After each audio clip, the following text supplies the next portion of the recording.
Yana Vargas, ¿te gusta tu trabajo? De los 85 años de media que vas a vivir, 40 te los vas a pasar trabajando. ¿Qué menos que hacerlo de algo que te guste, ¿no? Hay que elegir lo que uno quiere ser. Vale, ¿qué me gusta de verdad?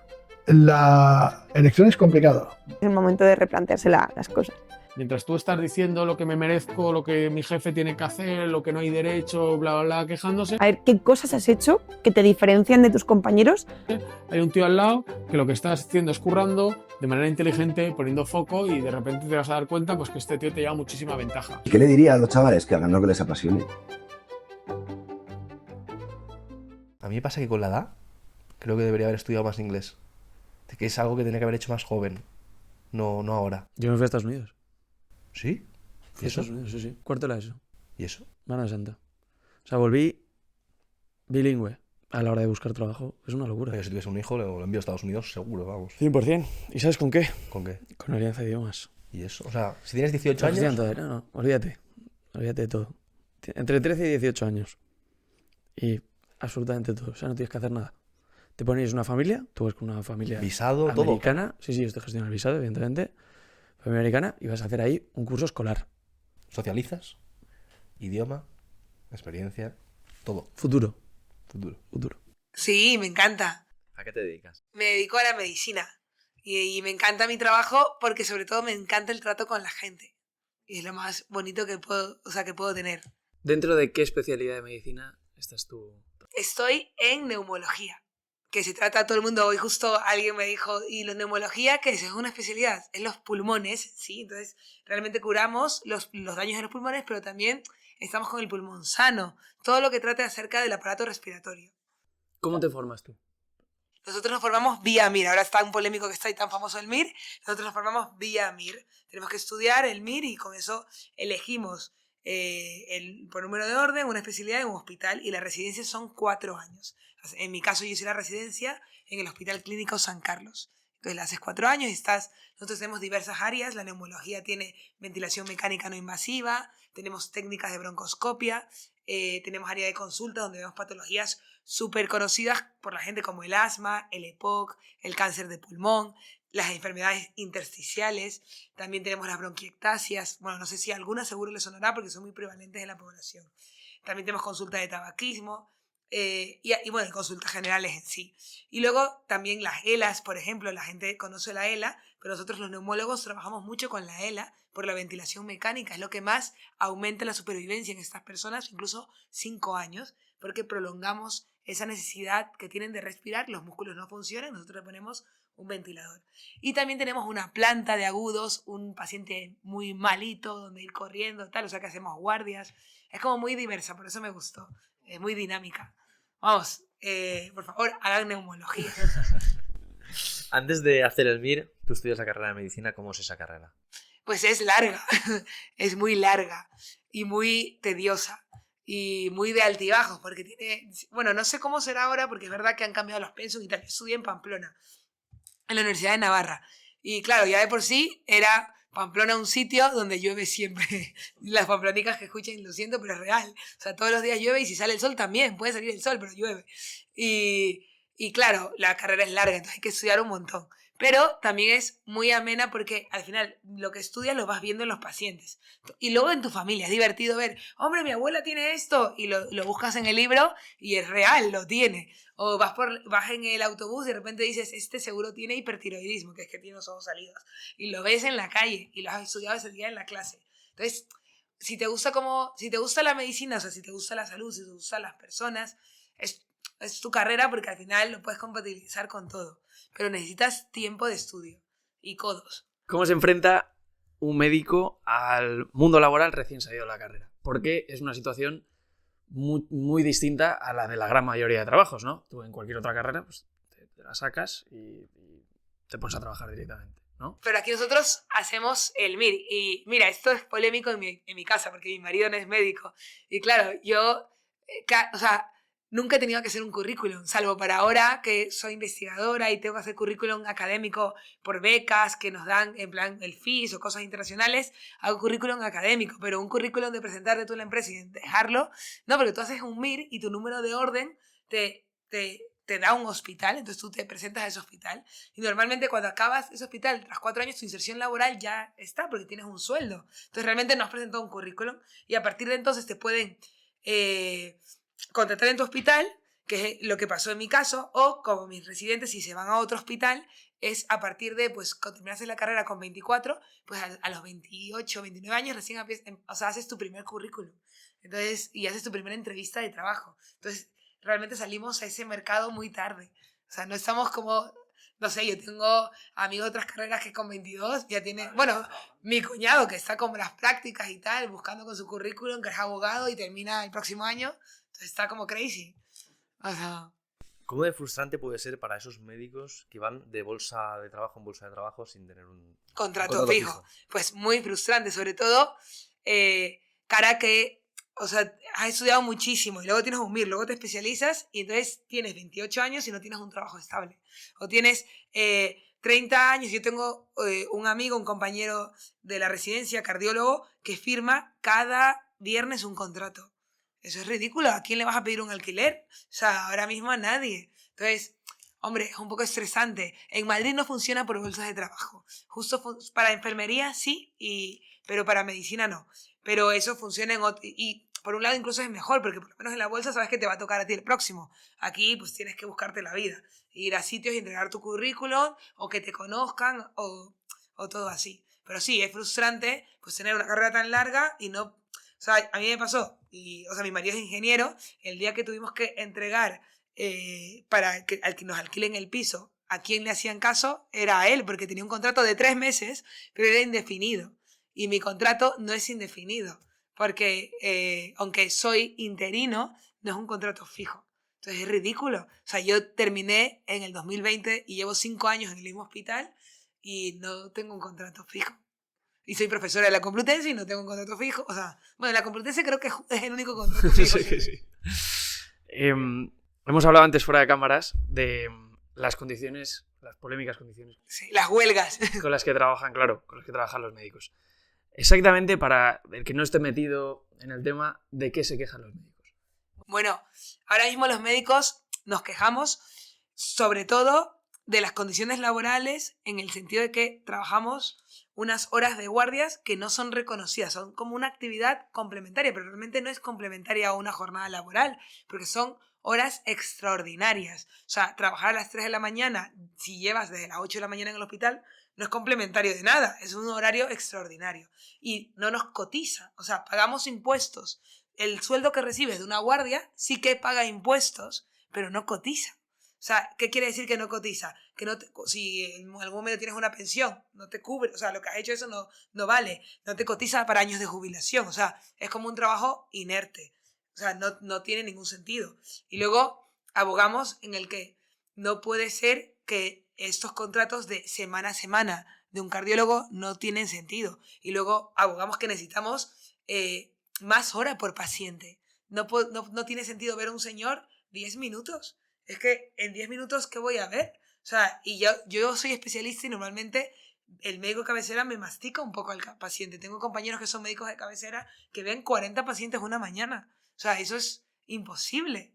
O sea, pero se hace. ¿Por qué? Porque a costa de tu burnout. Entonces, básicamente reclamamos esto. Reclamamos que se nos reconozca como nuestra carrera, que es un A+, porque ahora somos A. ¿Y eso qué significa?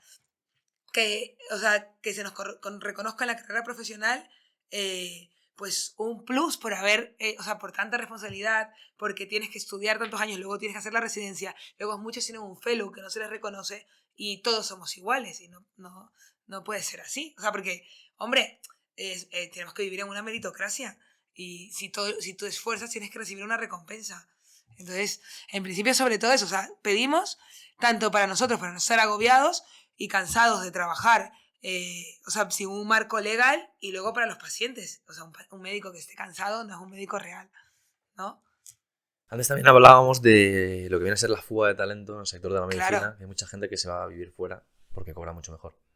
Sí, o sea, yo la verdad es que, vamos, me iría. O sea, si están en Suiza y me quieren ir, no dirá no.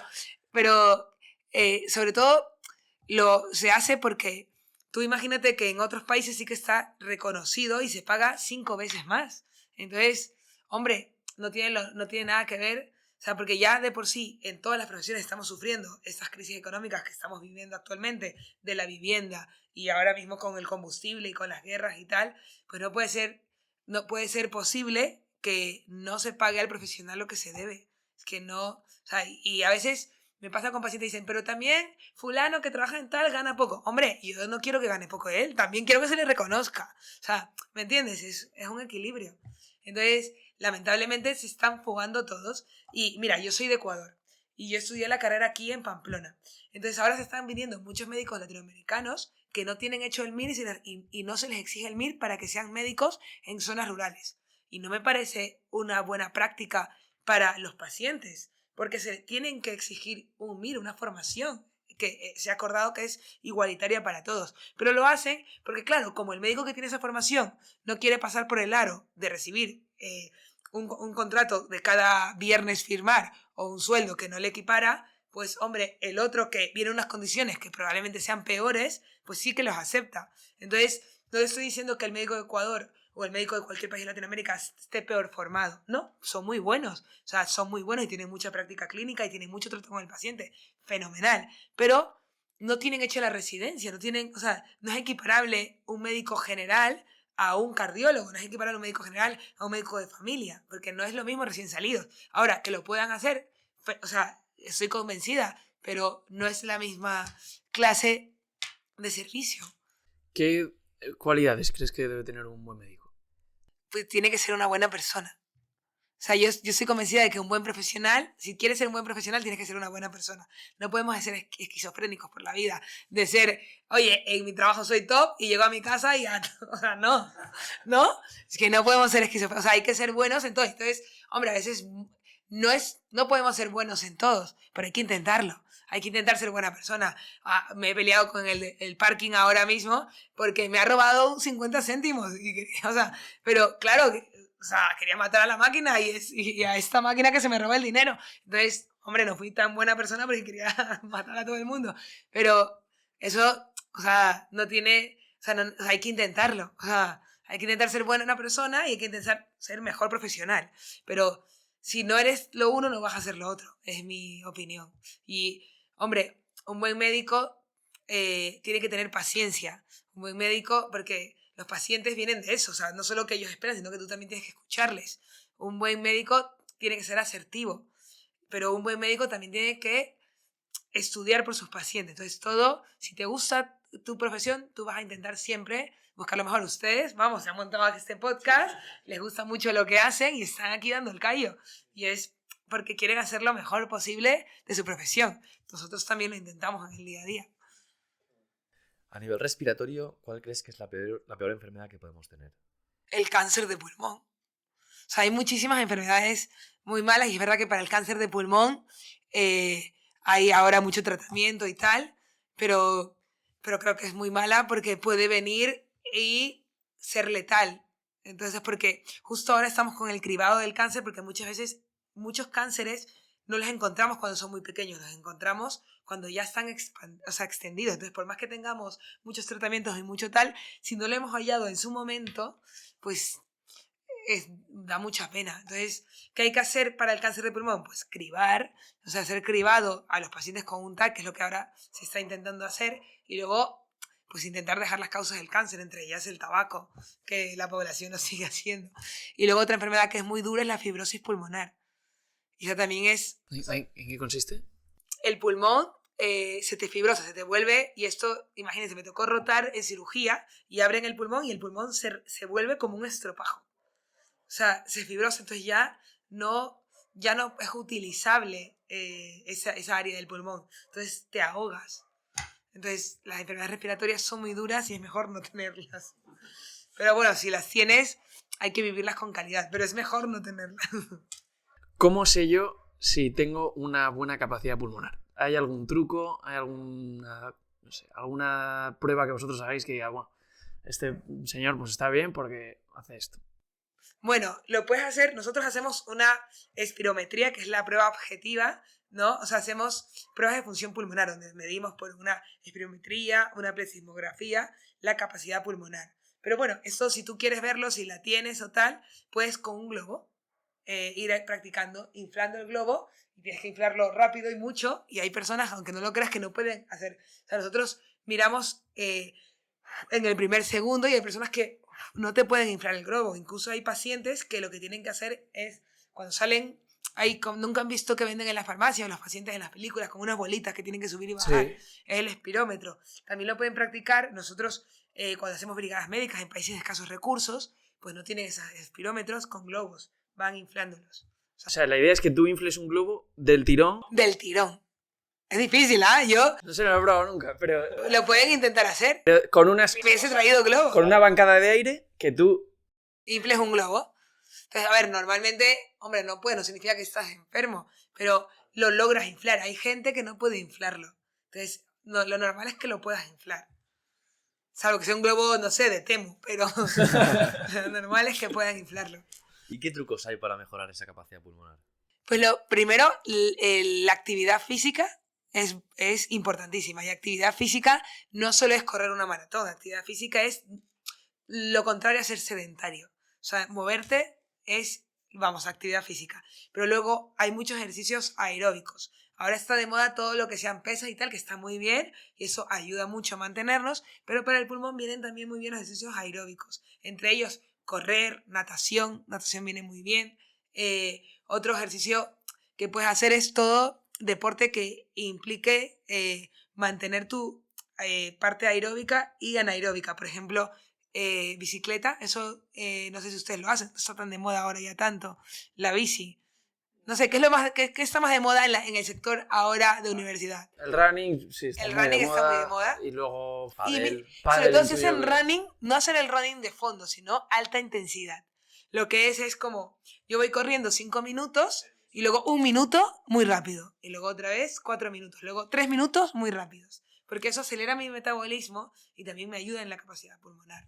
Es que esto, claro, ahora o sea, se ha popularizado un poco dentro del sector del running que tú para mejorar tienes que entrenar a una cierta frecuencia cardíaca, ¿no? La llamada, dentro de las zonas, pues la zona 2, que es una de las más bajitas, ¿no? Exacto, pero no es que tú entrenas a esa zona, sino que tu corazón, gracias a que tú entrenas, solo está en esa zona. Si yo, por ejemplo, ya antes corría, ahora ya no me da tiempo de correr, entonces corro a los sitios, pero no corro como deporte. Si yo corro otra vez, o sea, bueno, me he apuntado a la carrera de la mujer, pero si corro, voy a tener taquicardia.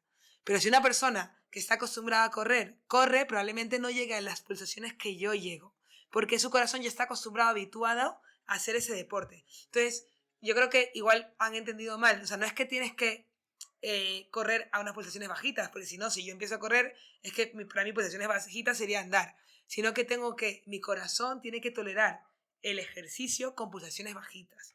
Y eso lo hago con la práctica. Si cada día yo corro una vuelta a la manzana, pues probablemente el primer día esté taquicárdica, pero el segundo día, pues me bajarán las pulsaciones, ¿sabes? O sea, no sé si a eso te referías. Sí, más o Porque menos. el corazón de Indurain, por ejemplo, tendrá 45 latidos y en él no es grave, pero si yo tengo 45 latidos en movimiento, igual me estoy parando, porque no es lo normal, ¿sabes? Vale, lo entendí. Ahora que hablamos del ritmo cardíaco, ¿cómo de importante es la respiración para el ritmo cardíaco? Es muy importante. Imagínate que yo estoy ahora mismo en la apnea del sueño, en todos los trastornos del sueño y el ronquido, porque también es respiratorio, ¿no? Porque la apnea es que te quedas sin respirar durante la noche. Y no es que sea malo para el pulmón, que no es en sí, sino para el corazón. Porque una persona que tenga apnea del sueño es que tiene una apnea del sueño leve son más de 5 eventos, moderada más de 15 y grave más de 30 la hora. Entonces más de 5 veces la hora se quedan sin respirar. Y que se quede sin respirar su corazón, como no es tonto, el cerebro le dice, oye, late más, que no está entrando oxígeno. Y si no entra oxígeno, trabaja, porque tú lo que sirves es para bombear oxígeno en el cuerpo, y, o sea, la sangre envía oxígeno a todo el cuerpo y los órganos no pueden estar sin oxígeno. Entonces le dice, el cerebro le dice, venga, late más rápido. Entonces, si no entra el suficientemente aire, el corazón tiene que ir más rápido y hay taquicardia secundaria a estas apneas. Y lo que se produce es arritmia, fibrilación auricular, la gente tiene la tensión mal controlada. O sea que sí que es muy vinculante para el corazón. O sea, respirar. O sea, porque bueno, gracias a eso es que tiene el oxígeno. Claro. Ahora vamos a entrar ya un poco en tema candente, pero ¿qué es peor? ¿Fumar vapor o fumar tabaco? Las dos son muy malas. Es como me preguntes, ¿qué es peor, el SIDA o el cáncer? Pues las dos son muy malas, sino que simplemente una está más de moda que otra. Y efectivamente el tabaco ha perdido la guerra y se ha demostrado que es malísimo y letal. Pero el vapor es menos malo que el tabaco, pero no sabemos si es igual de letal a futuro, porque realmente lleva desde el 2006 que salió el primer, era un USB Vapor, o sea, todo esto IQOS y tal, o sea, no llevan mucho tiempo, llevan 20 años y realmente se han puesto como de moda 2010, 2012, o sea, que igual llevan en el gremio 10 años. Entonces, nos queda todavía tiempo para ver los realmente efectos, porque, por ejemplo, el tabaco puede causar cáncer, no solo de pulmón, de vejiga y otros cánceres, puede causar ictus, pero esto es todo puede. Pero lo que seguro sí que causa, porque es carga dependiente y cada tabaco daña el pulmón, es EPOC, es enfisema, porque daña y al final de la vida pues vas a tener esa obstrucción. El vapor todavía no tenemos esa línea de tiempo para ver lo que pasa en el futuro, pero lo que sí que vemos es que vemos más asma, más pacientes o sea, pasan peor los catarros. Cuando tú de repente tienes una tos y normalmente esa tos te duraba 2-3 días, como los niños pequeños. Tú ves un niño pequeño, está con un virus malísimo y 2-3 días y está, luego que sale, corre. Entonces ahora mismo un fumador, pues normalmente le duran una semana y eso sí que se ve y eso sí que lo vemos. Pero ¿cuál está más de moda es la pregunta? Ahora, yo siempre lo digo, la gente es libre de hacer lo que quiera y de elegir cómo morir, pero tiene que saber que está eligiendo cómo morir. Entonces yo elijo morir haciendo guardia, pero, o sea, porque, claro, el sueño vigilante mientras toca, pero cada uno ha elegido, o sea, y eres libre de fumar vapor, de fumar tabaco, pero, hombre, tienes que saberlo. Porque lo que sí que nos pasa a nosotros en la consulta es señores de 80 años que dicen, es que en mi época estaba de moda, nadie decía que era malo. Hombre, tampoco nadie, señor, le habrá dicho que es malo. O sea, usted fumó hace los 80, o sea, que hace 40 años ya se vio que era malo. Pero, hombre, la incentivaron mucho y es difícil salir de una adicción. Y es lo que crea también el vapor. O sea, indiferentemente, aunque sea bueno o malo, te creas adicción. Y tú ves, bueno, yo tengo cuñados, si lo están escuchando, que lo escuchen, que es que creo que se fuman igual 20 IQOS al día. O sea, las cajetillas son 20 y se la terminan o más, porque claro, como la puedes usar dentro y no está controlada. O sea, puedes utilizarla, ya no sé si en cafeterías, pero si no te ven, no se huele, ¿no? En zonas de fiesta, en casas, no molestas a nadie. Entonces fumas más. O sea, ¿ustedes fuman? No. ¿Seguro? Yo fumaba, pero ya no. Pero la verdad es que o sea, ustedes no son millennials, son ¿Generación Z? generación Z. O millennial, no sé. Tú eres No. millennial, yo creo. ¿De qué año eres? 99. Ah, tú eres Tú eres millennial. millennial y yo soy 2001. Creo que sí, ya soy. Tú eres Z. Yo soy del 89. Entonces, así que esta generación sí que se ve que fuma menos y se cuida más, y eso lo vemos mucho, hace más deporte. O sea, eso es algo positivo. O sea, como que fomentan más la salud. Y eso sí que se nota. Y bueno, y lo ves mucho porque ahora la gente está preocupada por el wellness, preocupada no solo por hacer el deporte, sino comer bien. O sea, como que nos estamos o sea, también nos autopercibimos mucho. Somos una generación que se autopercibe mucho. Sabemos que el tabaco es malo, pero ¿cómo de malo es el tabaco? Muy malo. No, porque el tabaco está dicho que es malo porque tiene sustancias que son muy tóxicas y es como, tú imagínate que tú a una persona que no fume, ¿sabes lo que le causa el EPOC? El EPOC no solo está causado por fumar, también puede ser causado por otras cosas. El EPOC, que lo has mencionado varias veces, es Una enfermedad pulmonar obstructiva crónica que lo que trata es que tienes una obstrucción irreversible en el pulmón y esto se debe a que al humo ha causado daño y crea como agujeritos en el pulmón, que es el enfisema, y luego el humo es como cuando pasa humo. Yo siempre lo pongo como el colacao en un vaso. Si tú tienes un vaso y bates colacao y luego lo tiras y no lo lavas, y si vuelves a poner colacao y lo tiras y no lo lavas, se queda como el grumillo en el vaso. Entonces el humo del tabaco queda como el grumillo y al final hace una obstrucción, cierra, y esa obstrucción no deja que entre el aire. Entonces, eso es el EPOC y eso lo causa el tabaco. Y tú dices, ¿el tabaco es el único que causa EPOC? No, ¿sabes qué también lo causa? Estar dentro de ¿cómo se llama? Eso que hacían en Galicia, que son las hogueras, con los hornos para cocinar utilizaban como unos hornos de leña. Sí, sí. Puede estar... ¿Barbacoas o No, barbacoa, son unos hornos de leña que son típicos. Sí, uno de los... chimenea? O... No. Ay, Pues no tengo la punta... Ahumadores. Estar dentro de una ahumadora, como estar en una barbacoa todo el día así, es el tabaco. Porque lo que causa esa enfermedad, además del tabaco, es eso. Entonces, claro, hasta que tú no ves que es igual, no te das cuenta.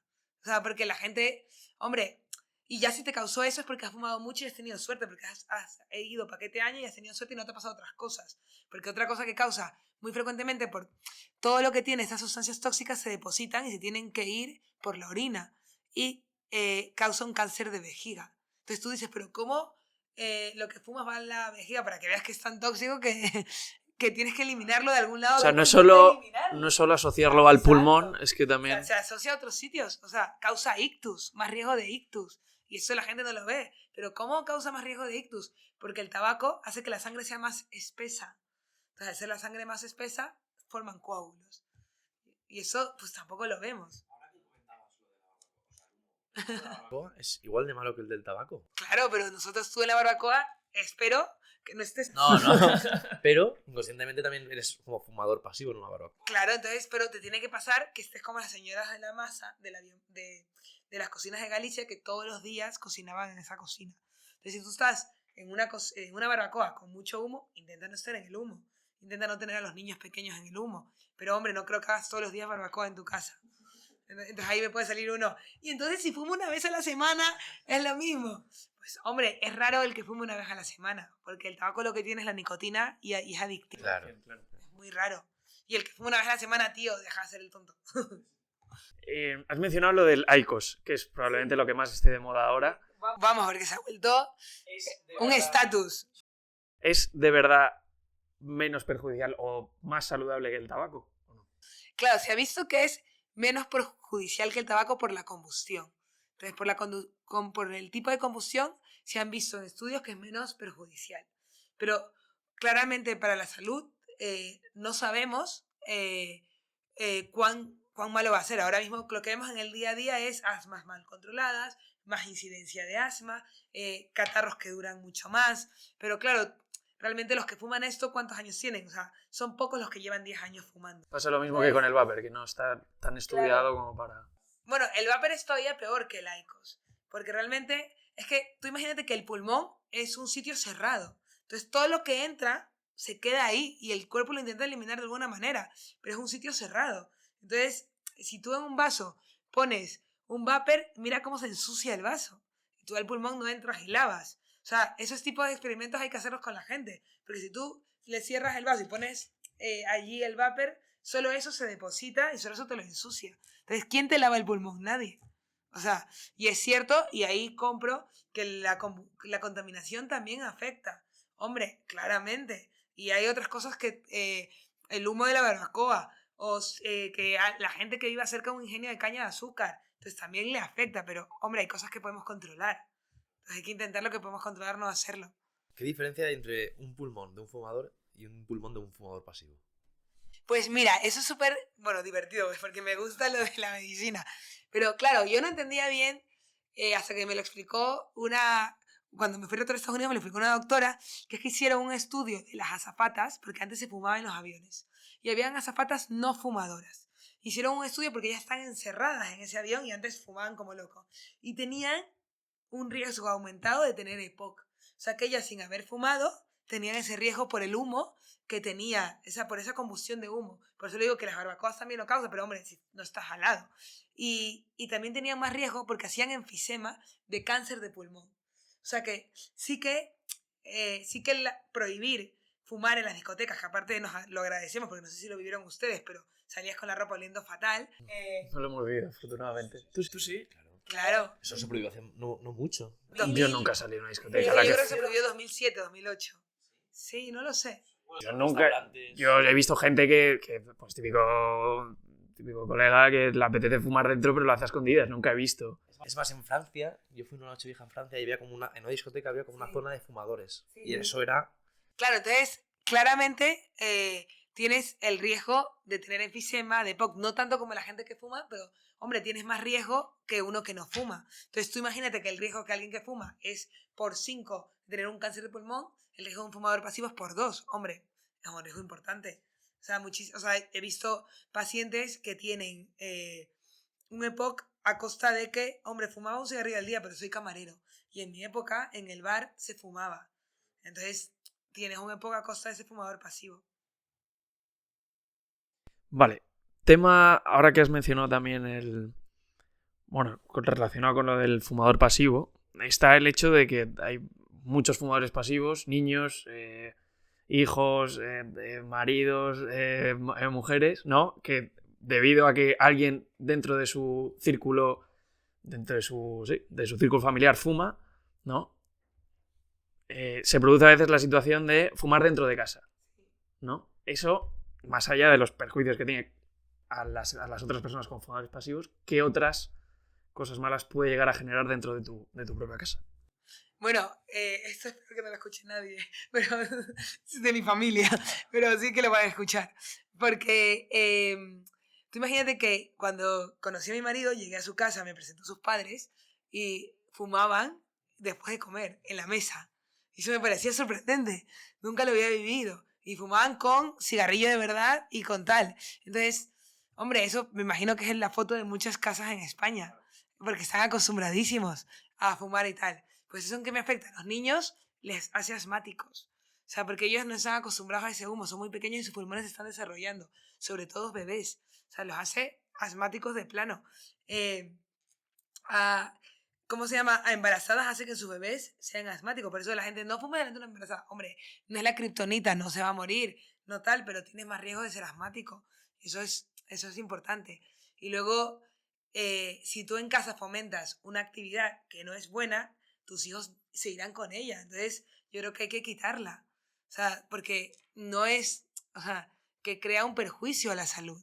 Y es verdad que descansa, tal, pero yo siempre le digo a mis pacientes, hay otros vicios, que hay otras cosas que nos podemos hacer adictivos que son mejores, como por ejemplo el deporte. O sea, puedo igual, en vez de toda la familia, sentarme a fumar, pues hacer deporte en familia, hacer un recorrido en bicicleta, o hombre, aunque sea ver una peli, pero no, o sea, es difícil, a veces ven peli fumando. O sea, yo creo que, y también, por ejemplo, mi marido dejó de fumar y donde más sufre socialmente, porque en España tú no sales a tomar el aire, sales a meter aire a tu pulmón. O sea, la gente sale de la discoteca, porque yo me encanta bailar, pero llega un momento que estás en la fiesta o lo que sea y ya te quieres ir. O sea, un rato. Y luego, ¿dónde conoces a gente? Hablando. Y sales un poco a la terraza, ¿no? ¿Y qué haces en la terraza? Fumar. Entonces ya lo asocias a esto. Es imposible que alguien diga salgo a tomar el aire, parece una película americana, ¿no? Que no, o sea, aquí la gente sale a fumar. Entonces, hombre, lo que puedes hacer en tu casa es primero interiorizarte a los padres que no es algo bueno. O sea, que es algo que te mata. Porque, hombre, yo te he hablado desde mi punto de vista de cáncer de pulmón y tal, pero donde más hay, o sea, el tabaco donde más mata es en el infarto fulminante. Y ahí o sea, ahí no hay vuelta atrás, porque causa riesgo de infarto. Entonces, o sea, ya está visto, o sea, que es malísimo. Entonces, no hay que intentar mejorar, o sea, desdramatizarlo porque no. O sea, es un drama. ¿Hay que respirar por la nariz o por la boca? Por la nariz. ¿Por qué? Porque en la nariz, yo lo que tengo, o sea, los pelillos de la nariz, lo que me permiten es diversificar lo bueno y lo malo. Y que entre, o sea, ese aire por la nariz y no entre todo el aire malo. Y eso es buenísimo hacerlo. Y en cambio, si respiro por la boca, luego la gente que respira por la boca o duerme con la boca abierta, luego no dice que tiene boca seca. O sea, que se levantan con la boca seca por la mañana, tal. Porque no está, en su boca no tiene los pelillos. Bueno, no sé si lo tienen algunos, pero no tienen esos pelillos que son muy buenos porque me hacen que el aire que entre tenga la temperatura adecuada. Yo, por lo menos, si estoy ahora con mucho frío, mis pelitos lo que hacen es que ese aire no sea tan frío. Hombre, no hay que tener los pelos que sean gigantes, pero me entienden. Entonces, es lo que... Por eso cuando ustedes están con la nariz tapada, no dicen cuánto, no les ha pasado que se les seca la boca. O sea, eso tiene que pasarles seguro. Y es porque no estoy orientado en la boca para hacerlo. Pero entonces, todo esto, las tiras de boca para dormir, para evitar dormir con la boca abierta, o incluso las tiras nasales para abrir la nariz. ¿Todo esto funciona de verdad? ¿Es recomendable o es solo marketing? Mucho es, o sea, yo siempre digo a los pacientes, todo lo que a ti te sirva y seas feliz, go for it. Pero muchos no tienen científicamente demostrado. Lo veo mucho en la apnea del sueño. La gente se pone un aparatito para no roncar. Pero la apnea del sueño, señor, no es que no ronque. O sea, es que se le cierra la orofaringe y se le cierra 20 veces la hora. Entonces, lo que se pone aquí, estéticamente, y para su mujer le ha permitido no divorciarse, que es importante porque no ronca durante la noche. Pero a mí no me quita las 20 apneas que hace, porque lo que hace es no escuchar el ronquido. Porque las apneas es porque el aire entra y no puede vencer la presión de la pancita o del cuello que se colapsa. Entonces, no está curando eso, está curando un parche estético, pero no me está curando. Entonces, hombre, no, ahora, si soy feliz y me lo estoy poniendo y a la vez que tengo una CPAP o solo roncaba y me han dicho que no tengo apnea del sueño y solo roncaba y eso me mejora, pues bien. Pero si roncas, tienes que hacerte una prueba para ver si tienes apnea del sueño. Porque lo puedes tener con 12 años. Claro. Entonces hay que intentar siempre dormir con la nariz. O sea, respirando por la nariz. Respirar por la nariz. Y bueno, y tú lo ves, si tú estás congestionado, duermes peor por la noche. Sí, sí, sí. O sea, la gente lo vive. La gente que nos está escuchando y se haya preocupado por su prueba del sueño, ¿cómo se hace? ¿Dónde se hace? Pues miren, lo que tiene, estarán muy preocupados porque el sueño no solo es roncar, sino que también si tú te levantas cansado por la mañana, puedes tener un trastorno del sueño. Si tú sientes que durante el día te quedas dormido, no tienes el mejor rendimiento, puedes tener un trastorno del sueño. Y ese trastorno a veces lo tenemos mitificado, que solo los gorditos tienen apnea del sueño. Y no es así, hay personas delgadas que la tienen. Entonces lo que hay que hacer es una poligrafía respiratoria, que ahora se puede hacer en domicilio. Entonces tú vas al hospital, te damos un aparatito y te vas a dormir con él a casa. Y vemos al día siguiente, con un software, cuántas apneas tienes durante la noche. Y eso es súper bueno porque es rápido, práctico, en domicilio. Y luego el tratamiento puede ser una CPAP o el tratamiento puede ser una férula, porque hay un dispositivo de avance mandibular. O sea, no siempre tiene que ser la CPAP, que es la marca, como la máscara de Darth Vader. No, o sea, no siempre tienen que dormir así. O sea, que... Y luego los trastornos del sueño lo tienen mucho ustedes, los jóvenes, porque yo ya tengo 37, voy a cumplir 37, yo soy menos joven, no tan joven. Y sobre todo son los desfases de fin de semana, ¿no? Yo entre semana duermo una hora y el fin de semana duermo a otra. Y luego para arreglarme eso, cronobiológicamente me cuesta más dormir. Y lo que hago es alargo mi hora de dormir. Y en vez de dormirme a las 11 o 12 de la noche, que va, me duermo a la 1 y a la 1:30. Y entonces eso está mal porque ahora está muy de moda esto de la melatonina, el cortisol y tal. Y está muy bien que esté de moda porque es algo que se ha investigado y lo que pasaba es que no se divulgaba tanto, ¿no? La gente, con todo esto que ustedes hacen, es muy bueno porque te da esa posibilidad de llegar con la parte de la ciencia a la gente de una manera más fácil. Entonces, si tú por la noche te duermes muy tarde, con la nocturnidad, tu cuerpo debería estar fabricando melatonina y dormirse. Pero si tú estás despierto y viendo pantallas, no estás fabricando melatonina, estás todavía con cortisol. Entonces, tu cuerpo todavía está viéndolo todo. Y luego, si te levantas tarde, no te levantaste a primera hora para ver el sol y salir y que tu cuerpo diga, hombre, genera ahora cortisol, que es el momento, y ya no melatonina. Entonces tú dañas tu ritmo circadiano y tu sueño no es reparador. Y eso lo ves con tu rendimiento académico, tu rendimiento social, tu somnolencia diurna, tu dolor de cabeza cuando te levantas, tu cansancio. O sea, nunca les ha pasado, me levanté y estoy cansado. No les ha pasado nunca. Y eso es probablemente porque duerman mal. ¿Roncan ustedes? No. Yo a veces, cuando suelo estar más constipado. Claro, porque eso es porque tienes rinitis. Vasomotora, sí. Muy bien. Está diagnosticado en 2 palabras. Sí. Me tengo que operar. Te tienes que operar. Bueno, ¿utilizas fluticasona? Lo probé, o sea, por si era alérgica, pero no es alérgica. Es vasomotora total. Claro, pues en tu caso es por la rinitis. Y en tu caso, por ejemplo, tu curación no es tener una CPAP, sino operarte. Pero, hombre, hay otros casos que roncan porque tienen apnea del sueño. Ahora que justo hemos hablado de lo de las alergias, viene primavera sí, y hay muchísima gente que lo pasa fatal con eso. Entonces, afecta, o sea, a la respiración. Hay muchísima gente que...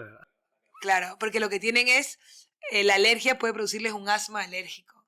Y eso la gente no lo sabe, o la gente vive con ello porque ahora o está de moda estar muy atento y sobremedicarse, o no quiero nada, todo natural, ¿no? Si vivimos una sociedad de bandazos, o nos vamos a por todo o por uno. Entonces, ahora que viene eso, si sabes que eres alérgico, por favor, empieza con Levastina, porque eres alérgico probablemente a el polen, y ahora que va a llover, va a salir todo, va a haber polen, entonces no podemos decir a las plantas, por favor, contrólense esta primavera, y este año no, que fulanito es muy alérgico. Entonces, lo que tenemos que hacer es, antes que pase todo esto, si ya sabemos que somos alérgicos, tomar el antihistamínico. O sea, que esto, no eres adicto al antihistamínico, sino que simplemente te está ayudando a que durante esta zona, la primavera, la sangre y el pulmón altera, no te encuentres peor. También lo puedes hacer, pero depende de qué alergia tengas. O sea, esto sí que lo puedes hacer, pero depende de la alergia que tengas. Por ejemplo, los pacientes que ya tienen un asma, muchos de ellos tienen vacunas para ello, pero no todas son eficaces. Entonces, lo que sí que es eficaz es el antihistamínico. Entonces, hombre, si tienes la suerte y la vacuna es eficaz, bienvenido sea, y no tienes que utilizar y puedes estar expuesto a todos los plátanos de sombra que quieras y ser feliz, saltar en los plátanos de sombra y no tener alergia. Pero en su mayoría, pues al final necesitan el antihistamínico. Pero hay antihistamínicos, porque yo los tomé durante una época y me dejaban hecho polvo. Claro, pero hay unos que no. Ah, bueno, puede ser, ¿eh? Hay unos que no. Yo tomaba, ¿cómo se llamaba? Cetiricina, creo. Sí, que sí, es uno muy común, ¿no?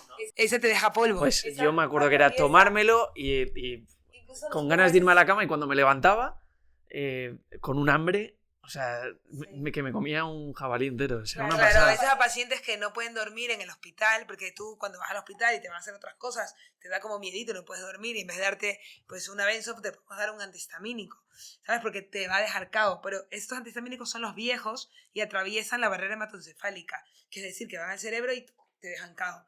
Pero hay unos nuevos que no hacen esto. Entonces simplemente funcionan estratégicamente para los receptores de la histamina.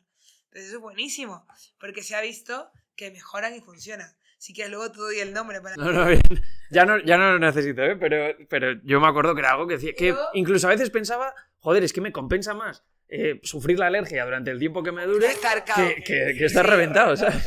No, y luego, por ejemplo, eso cuando te pasa, ¿con qué edad? Porque también las alergias cambian, y eso se nota muchísimo, porque si tu sistema inmunológico madura, y puede ser que, hombre, lo que te daba alergia antes ya no te da ahora. Pues eran, creo que estuve 3 años con alergia. Y luego, por arte de magia, o sea, dejé de tomar los antihistamínicos, ya te digo, por eso. Porque o los tomaba de manera mucho más... ¿Y a qué eres alérgico? Al polen. ¿Y ya no tienes? Y ya no tomo. No. Y de hecho empecé... Me mudé a Madrid y dejé de tenerla. Bueno, entonces es porque te has mudado en Madrid, igual al polen al que eres alérgico ya no hay aquí tanto. Puede ser, en Mallorca.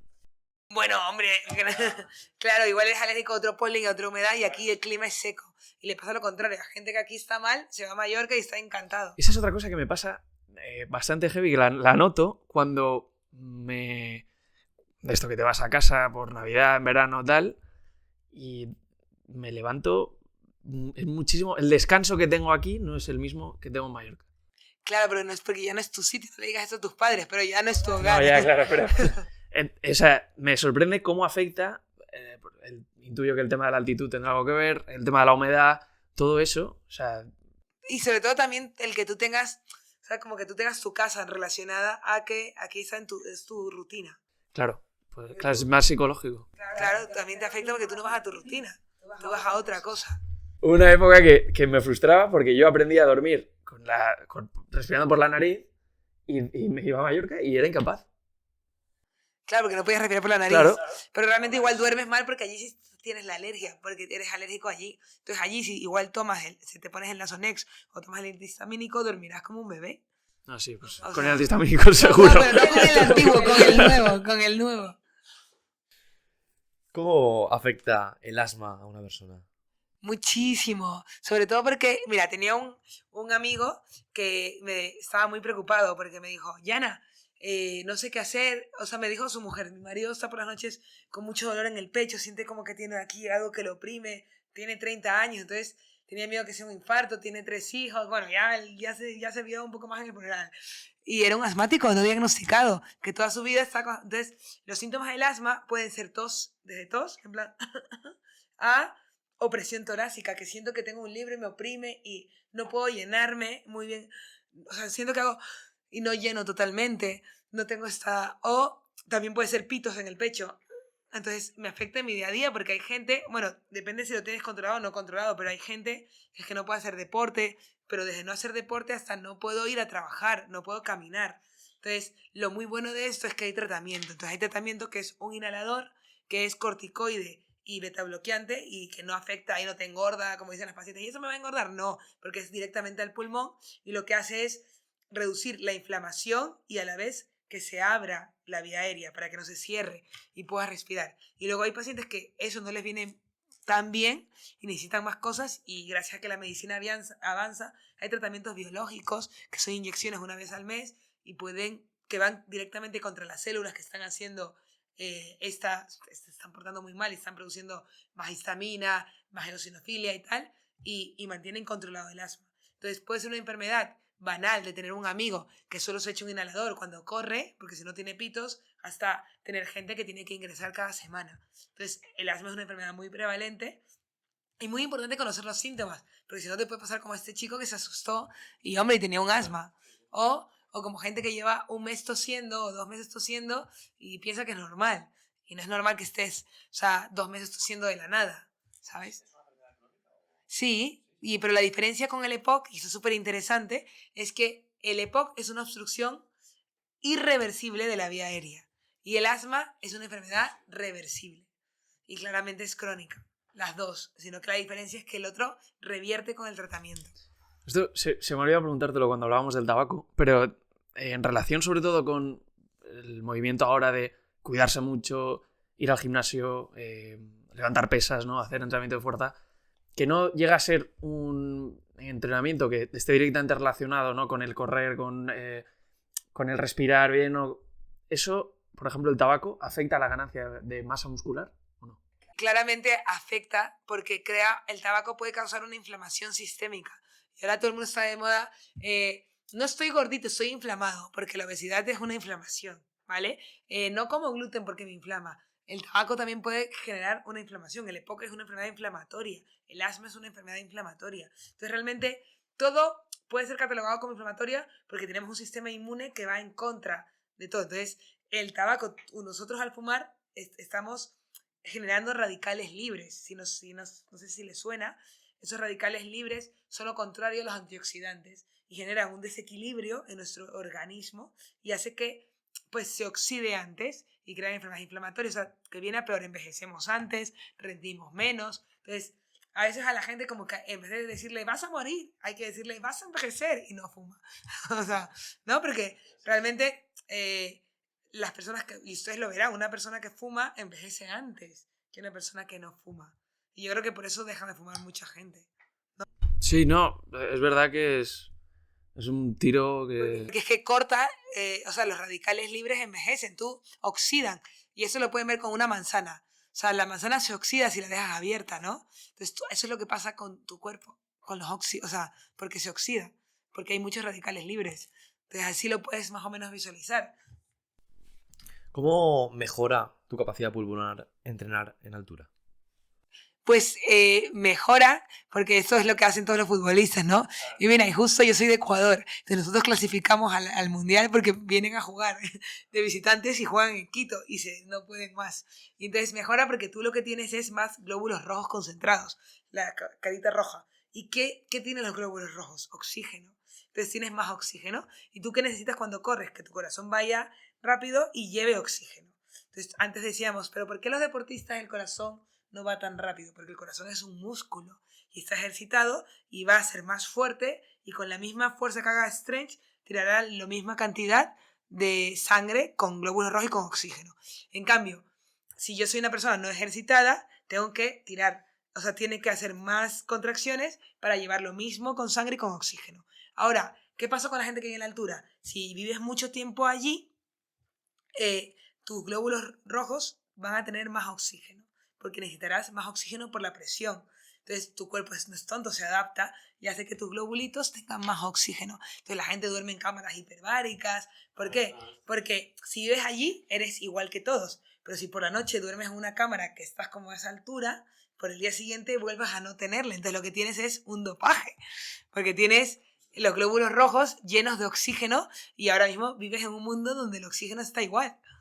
Entonces eso es lo que hace la gente, incluso se ponen EPO, bueno, no lo sé si lo saben, o se hacen transfusiones sanguíneas para tener esta sangre que es de ellos mismos cuando entrenaron en altura. Eso hacían los ciclistas antes. Exacto, pero los descubrieron. Pero claro, hay ciclistas que, por ejemplo, los que vienen de Ecuador, ¿qué van a decirle? Es un dopaje natural. Entonces la gente lo que va a hacer es entrenar en altura. O sea, el que gana de nuestros ciclistas, no, Alcaraz es el tenista, pero hay un ciclista ecuatoriano que ganó el Giro de Italia, Caparás, que se llama Caparás. Y claro, él lo gana porque está Es un toro. muy dopado. Claro. Qué bueno. ¿Cuál es el paciente con el diagnóstico más extraño que tú has visto? O que más te ha llamado la atención. Pues a mí me han llamado la atención en la broncoscopia, que eso no lo hemos visto. La broncoscopia es meter el broncoscopio introducirlo por la boca y por la tráquea y ver los pulmones. Entonces es muy divertido, o sea, es muy interesante. Entonces, hombre, ahí te encuentras de todo. Me he encontrado lentejas de alguien que se atraganta, me he encontrado croissant de alguien que se ha atragantado y se ha metido un pedacito de croissant dentro, dientes, ¿sabes? Tapas de la Coca-Cola, gente que no sé cómo se ha atragantado y se mete una tapa de Coca-Cola, pero la cosita esta que haces, pues la han tenido ahí dentro. O sea, me pareció lo más curioso. O tornillos de los dientes cuando están sacando, sin querer el dentista se le ha ido hacia adentro y te encuentras el tornillo. Eso sí que ha sido, bueno, para mí ha sido muy interesante. ¿Tú has vivido algún milagro médico? Pues sí, bueno, todos los días vivimos milagros médicos, porque por ejemplo, yo le decía a un señor que me dijo, doctora, desde que le vi la última vez me pongo la máquina todos los días, y le citaba porque le apareció en la placa una neumonía, y esa neumonía era una mancha, y puede ser una neumonía, un cáncer o cualquier cosa, y apareció en una placa incidental. Hombre, y puede ser cualquier cosa, pero es verdad que lo primero que pensamos es lo más común. O sea, cuando suenan cascos no son cebras, suelen ser caballos. Entonces pensamos en que sea algo tratable, algo infeccioso, y le dimos tratamiento, y entonces hoy vino a verse y ya se le borró. Entonces él me dijo, es un milagro. Hombre, claro, o sea, pensamos que podría haber sido un cáncer, entonces, hombre, es un milagro que lo hayas tenido así. Pero luego, o sea, un milagro que sea palpable como tal, pues yo tuve la suerte o la mala suerte de vivir el COVID. O sea, porque yo justo terminé la residencia en el 2020, entonces fue una época muy dura y estuvimos allí en primera línea, sobre todo los neumólogos, porque, claro, las UCI estaban llenas y no había espacios y nosotros podíamos poner ventilación mecánica no invasiva, era una enfermedad respiratoria, estuvimos ahí dándolo todo. Entonces, hombre, veías cosas muy malas y cosas muy buenas, y gente que salía. Y eso es, en ese momento, pues aunque hayan sido los médicos, a mí me parecían milagros del día a día. Milagro el que estemos trabajando 24 horas sin descanso, el que tengamos la posibilidad de atenderte, ¿sabes? Depende de dónde pongas la vara de medir. Porque ahora pues queremos que todo brille y sea sorprendente, pero para mí un milagro es estar hoy con ustedes, ¿sabes? Porque pues, se ha confluido todo. ¿Tú cómo lo viviste eso? Porque intuyo que los neumólogos fuisteis los médicos más solicitados, ¿no? Sí. Dentro de todo lo que fue muy implicaba duro. tratar el COVID. Y es muy duro cuando el paciente es más joven que tú y se está muriendo. Eso es muy duro. Yo me acuerdo tener una chica de 30 años que no tenía espacio en la UCI, necesitaba un ventilador, saturaba al 80% y teníamos que moverla en una camilla, la movíamos nosotros mismos porque no había ya gente, porque o estaban enfermos uno, o habían demasiada, la gente estaba, tú imagínate, entras a la urgencia del clínico y la gente sentada en el suelo con una bala de oxígeno, es que parecía que estés, o sea, no lo sé, en la guerra, o sea, era la guerra, gente que venía y le decías que no había camas, o sea, era una guerra, era terrible porque veías mucha gente morir, mucha gente que no le tocaba morir y a veces no repiten todo esto del COVID, que ha sido lo más duro porque murió tanta gente que no le tocaba, porque mucha gente muere por gripe, pero claro, cuando tenemos una enfermedad que el 25% de la gente va a ser grave y el 5% va a morir, pero si pasa 100 personas, pues ese 5% no es tan grave, pero si han pasado millones, es que vivimos gente, o sea, yo me acuerdo de un señor que era un arquitecto, tenía 60 años, fenomenal, y se murió a la semana. Claro, porque es que era fulminante. Y otro que no fue de UCI porque tenía una artritis reumatoide, pero si hoy ese señor se enferma, va a la UCI. Pero en ese momento, claro, no iba a la UCI porque no teníamos espacio. Es que era una avalancha de gente. Era muy duro. Un policía que tenía 50 años, 3 hijos, y se murió en una semana porque tenía un cáncer a la vez del COVID. Entonces no se iba a morir, probablemente. O otro que, o sea, ese fue más duro, es que se te olvidan, que tenía 22 años y tenía un cáncer, pero probablemente que tenía metástasis, pero con ese cáncer, si lo tuviese hoy, hubiese vivido un año. Y un año de vida, hombre, pregúntale a alguien lo que supone un año de vida. Igual supone todo para ti. O sea, y murió a la semana del diagnóstico. O sea, ¿por qué? Porque le dio el COVID y no le dieron tratamiento porque murió. O sea, ¿me entiendes? Como que el COVID no tanto, que también a la sociedad afectó porque se encerraron en sus casas, lo pasaron muy mal. O sea, muchos niños, o sea, ahora vemos secuelas en niños que son hiperactivos, o sea, ¿no? O sea, porque estuvieron, o sea, encerrados en sus casitas. Pero nosotros en el hospital... El verdadero infierno era... Fue el terrible. hospital. Sobre todo porque moría gente que no tenía que morir. ¿Y tú cómo vas a trabajar sabiendo que te pueden contagiar de un virus que te puede terminar matando? O sea, Pues mira, a tú mí me ibas con pasó... miedo. O sea, me pasó... Bueno, aquí les voy a contar una época, porque a mi madre le diagnosticaron un cáncer de mama, estadio 4, en diciembre del 2019. Y claro, yo soy su hija, ella es italiana y vino aquí conmigo, porque claro, me enseñó el cáncer y dije, esto no me lo creo, vente y te veo en mi hospital, ¿sabes? Porque es muy raro, aparte salió de la nada, no tenías ningún síntoma, tal, pero era real. Y claro, vino conmigo y cerraron fronteras, o sea, le diagnosticaron el cáncer en enero, o sea, diciembre, pasó enero, pasó la quimio, y cerraron las fronteras, y no pudo volverse. Y no pudo venir nadie más. Entonces yo era neumóloga, tenía 12 guardias al mes, y tenía a mi madre en casa con un cáncer en tratamiento con quimioterapia. O sea, era terrible. Entonces ahí es otro milagro. O sea, mi madre nos infectó, pudo hacer las quimios, venía en un taxi en Valledornada, tal. Yo estuve en casa, me hacía la comida, y también estuve con otra compañera que era oncóloga en La Paz, y también tenía que hacer guardias y tal, en la misma, porque compartíamos piso, y ella nos cuidaba a las dos, nosotros le cuidábamos a ella, cada una regresaba a su casa y nos encerramos en las habitaciones.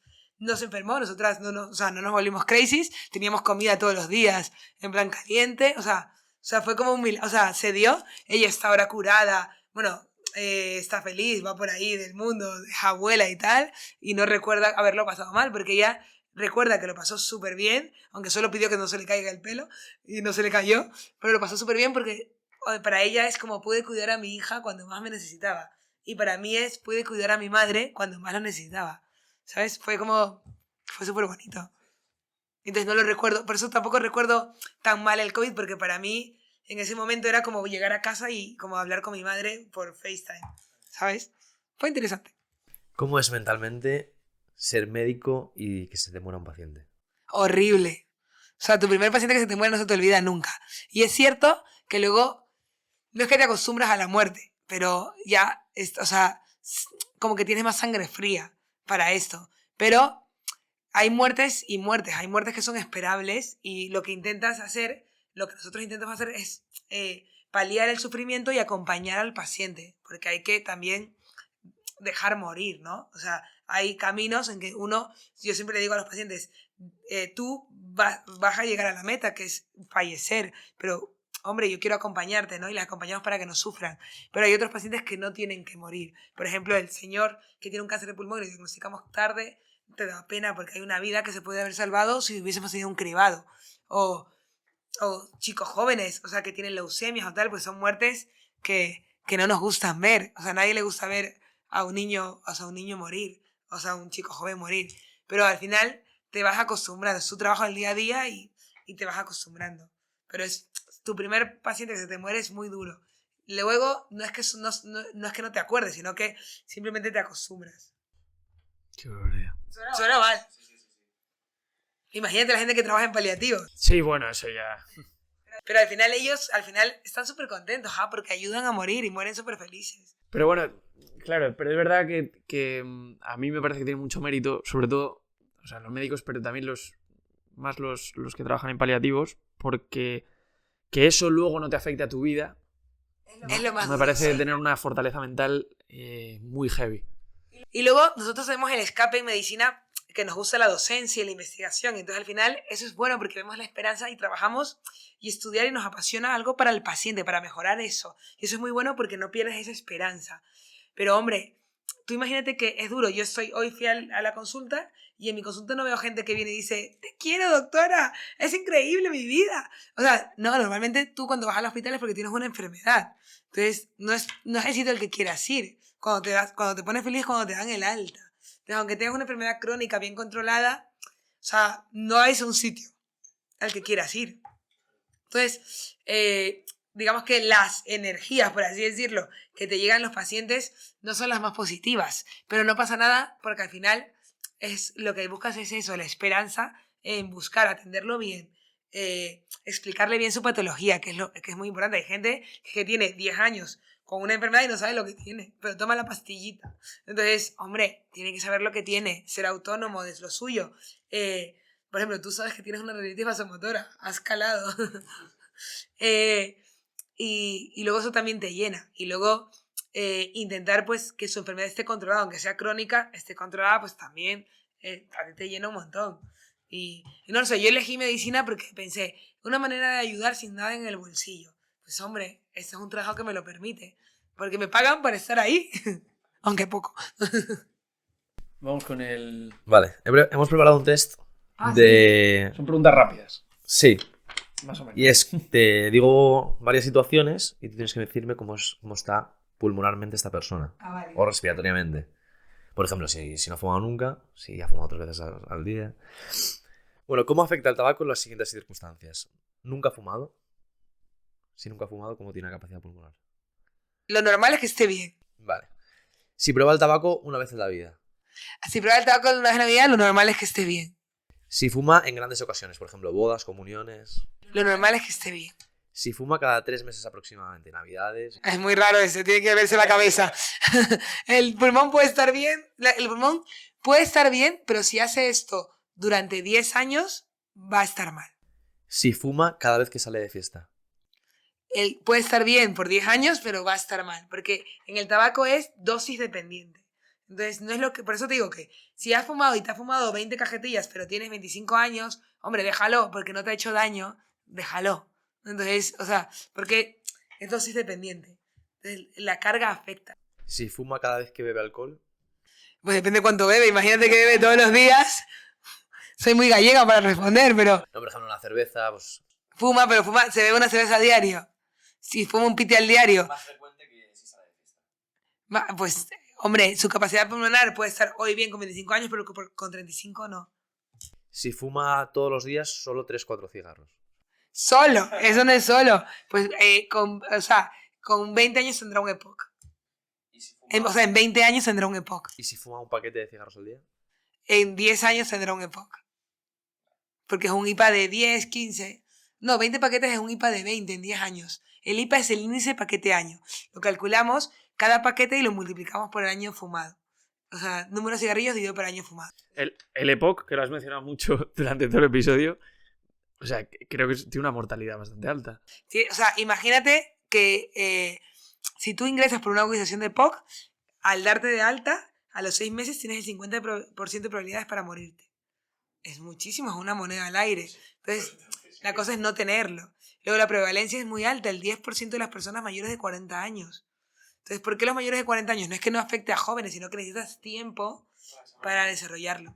Entonces, por eso te digo que si tienes 25 años y te has fumado todo, hombre, mira hacia atrás y di, me lo fumé todo, pero mira hacia adelante y di, no lo voy a hacer. O sea, búscate otro vicio. O sea, hay muchos, entre ellos el deporte. O sea, y si no te gusta el deporte, pues ponte a pintar, yo qué sé. Ahora la gente pinta, hace cerámica, o sea, hay tantas cosas, pinta Warhammer, y yo qué sé.